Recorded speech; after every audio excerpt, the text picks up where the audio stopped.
Thank you, Mr. Toastmaster, fellow members, and welcome guests.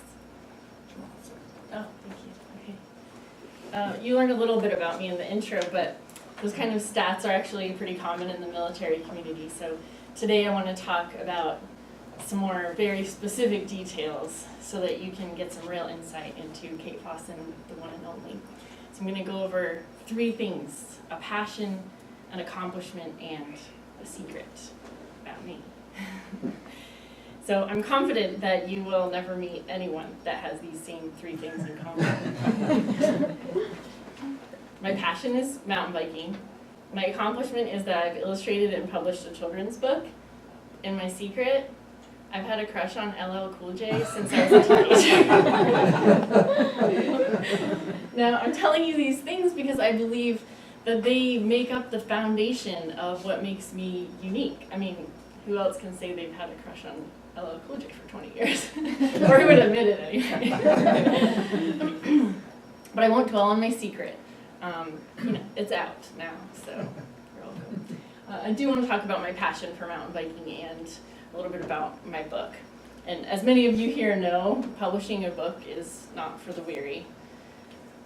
Drawing and illustrating, doing the paintings, hand lettering, coming up with 26 words, it's an alphabet book. That was the easy part. Finding a publisher, that was a lot more difficult, practically impossible for a children's book. So I ended up self-publishing. That meant I had to do all the formatting and the editing and everything myself. So after countless hours of compiling this book, I finally had it ready to go.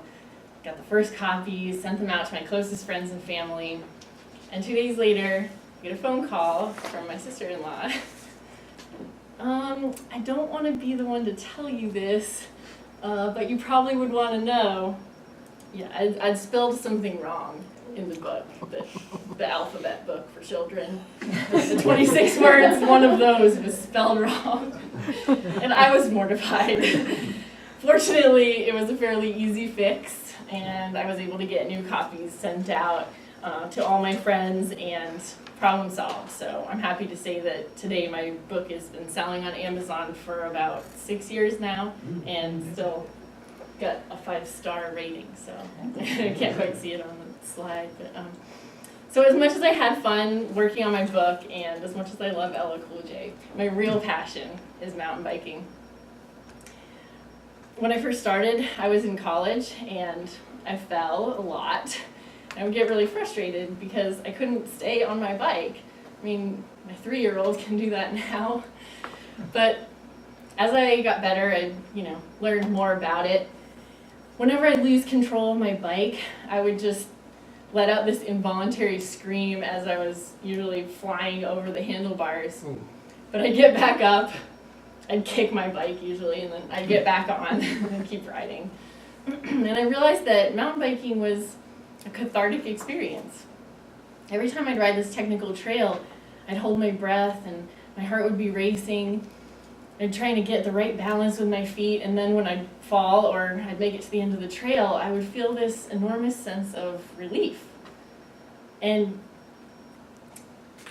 all of the stress that I had before I started the ride was left behind me, pulverized into trail dust, if you will, from my ride. So once I got a little bit better, I spent a lot less time kicking my bike and a lot more time in the flow, weaving in and out of trees and swooping down hills, and I just really love mountain biking. It's such a fun experience every time. While I haven't always lived near the best places to ride, like in Mississippi, fortunately, or I haven't even been in the best condition physically, like when I was pregnant, but now I'm here, not pregnant, and I've been able to ride some really amazing trails around Monterey.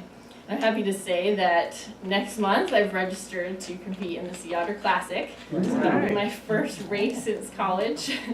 I'm excited and also a little nervous, but I'm looking forward to it. So now you know a little bit about me. Kate Fosson, the one and only, a passionate biker, an accomplished author, and a secret fan of a certain 90s rapper.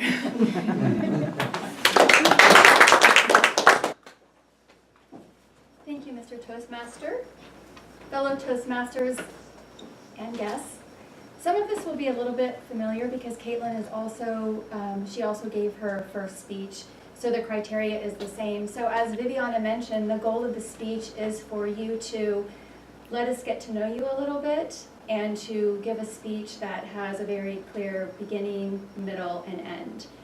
And just like speaker number one, you also did a great job. You came up and you gave us an introduction, you gave us the path forward, this is where I'm gonna go. You had a nice PowerPoint that was very clean and clear and pointed out the 3 topics that you would cover. You also then were able to tie up everything at the end. So you did definitely accomplish all your goals. As an evaluator, we're supposed to talk about your strong points, what you come to the podium, the gifts that you have. You also have a very confident presence. You know, it's different than Faisal's, but you did come up, you did not look nervous. You weren't shaking, you didn't turn red. You were able to use gestures to emphasize your stories. I'm trying to bring them to mind right now, but you were comfortable. So that was great because I know a lot of people stand here or grip like I might be doing, but you didn't do any of that. So you were very relaxed. You also have a great sense of humor, and I felt the speech you were able to weave your humor throughout. You also, because you were relaxed and you made fun of yourself a little bit, that's usually the best type of humor because then we can relate to you and understand where you're coming from and your accomplishments. So that was really great. You also had very nice eye contact. And then somewhere in the middle of your speech, I realized I was evaluating you. And I noticed that you had a really nice way with language. So I'm sorry that I didn't catch it at the front end, but especially when you were talking about your passion, you talked about pulverizing into the trail dust and weaving through the trees and swooping down the hills. And so that really transported us into those bike rides and what that might mean for you. Only areas of improvement, I noticed when you gave us the 3 topics, I wanted you to go in that order. Like I kind of wish you would have saved your big crush for the end so we could have guessed who that might be. And I think you kind of went back and forth a little bit between your passion and your accomplishment of writing the book. So maybe to stay to each point and then move on. And then also, like the first speaker, you can incorporate pauses to really give some emphasis. That's amazing that you published a book. So lastly, in conclusion, you accomplished all your goals. You laid it out. You let us follow. You used humor. We got to know you definitely, and we cannot wait to hear your speech number 2.